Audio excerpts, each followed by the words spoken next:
The remains of dozens of American soldiers are finishing their journey from North Korea to the United States today. A part of the U.S. efforts to bring home servicemen who've been missing since the Korean War. But that's just the beginning. Those remains still need to be identified. And according to one U.S. official, that could be a very lengthy process. Sasha Petrusik has more.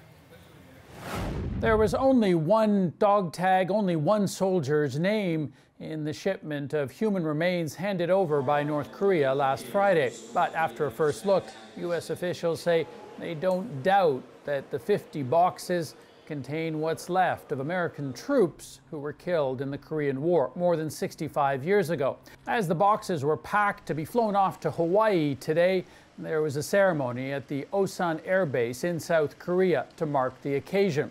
Now, this is the first concrete step in the promises that were made by North Korean leader Kim Jong-un to U.S. President Donald Trump at their summit in Singapore a couple of months ago. And in fact, it is the most promising. The others don't seem nearly as concrete. For instance, North Korea's promise or pronouncements that it would end its nuclear missile program.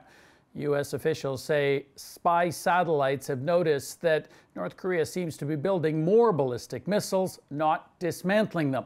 In fact, U.S. suspicions have colored much of Washington's dealings with North Korea, with Pyongyang. And today's handover of the U.S. soldiers' remains is no exception. In fact, there were some suggestions that North Korea would never hand over the real remains, that this was something else. Forensics experts will now be going over these boxes, trying to figure out who these soldiers were and exactly how they died. That could take decades. Sasha Petrusik, CBC News, Beijing.